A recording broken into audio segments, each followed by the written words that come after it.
মানুষকে ঠকিয়ে স্বর্গের আশাটা ছেড়ে দিন। মনে রাখবেন, উপরওয়ালা দয়াবান কিন্তু ন্যায় বিচারক। সো হ্যালো এভরিওয়ান, কেমন আছেন সবাই? আশা করি সবাই অনেক অনেক ভালো আছেন।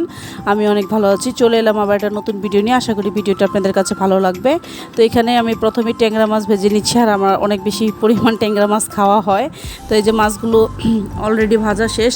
আর এর মধ্যে বলে রাখছি, যারা ইউটিউব চ্যানেল থেকে এই মুহূর্তে আমার ভিডিওটি দেখছেন, প্লিজ আমার ইউটিউব চ্যানেলটি সাবস্ক্রাইব করে দিবেন, আর সাথে থাকা বেল আইকনটি ক্লিক করে দিবেন, যাতে করে আমি নতুন কোনো ভিডিও আপলোড করলে আপনাদের সাথে সাথে নোটিফিকেশন পৌঁছে যায়, আমার চ্যানেলে ভিডিওটা আপনারা দেখে নিতে পারেন।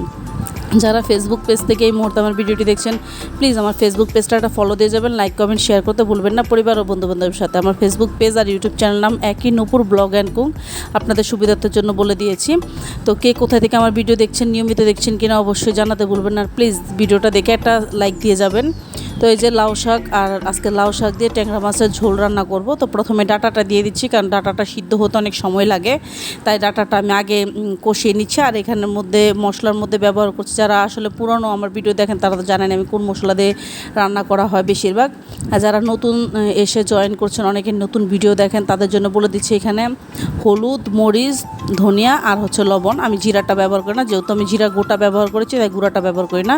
তো এই যে শাক ডাটাটা হয়ে গেছে, এখন লাস্টে শাক আর কাঁচামরিচ দিয়ে দিচ্ছি, কারণ উপরে শাকের পাতাটা কিন্তু হতে বেশিক্ষণ সময় লাগে না, তো ডাটাটা হতে কিন্তু অনেক সময় লাগে।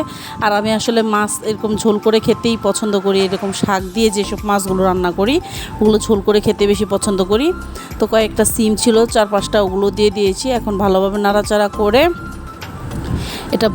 এটার মধ্যে যে মাছগুলো ভেজে রেখেছি মাছগুলো দিয়ে দিব।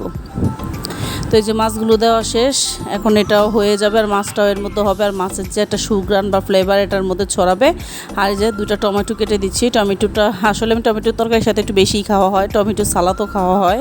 তো এই যে দিয়েছি। তো আজকে দুপুরে আমার এইটাই রান্না করা হয়েছে। তো লাস্টের দিকে রান্না শেষ, এখন গায়ে গায়ে ঝোল রেখেছি।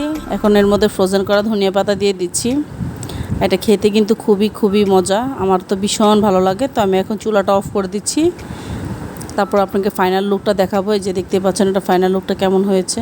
আর ঝোলটা এখন এখানে একটু বেশি দেখাচ্ছে, পরে কিন্তু কম হয়ে যাবে। তো যে রান্না করতে করতে এখানে সিঙ্গারা খেয়ে নিচ্ছি, অনেক দিন হয়েছে সিঙ্গারা খাওয়া হয় না। আর আরেক দিনের জন্য আগে থেকে মাছটা ভেজে রেখেছি, যাতে আমার কাজটা দ্রুত হয়। তো আজকের ভিডিওটি এই পর্যন্তই। Thank you for watching my video.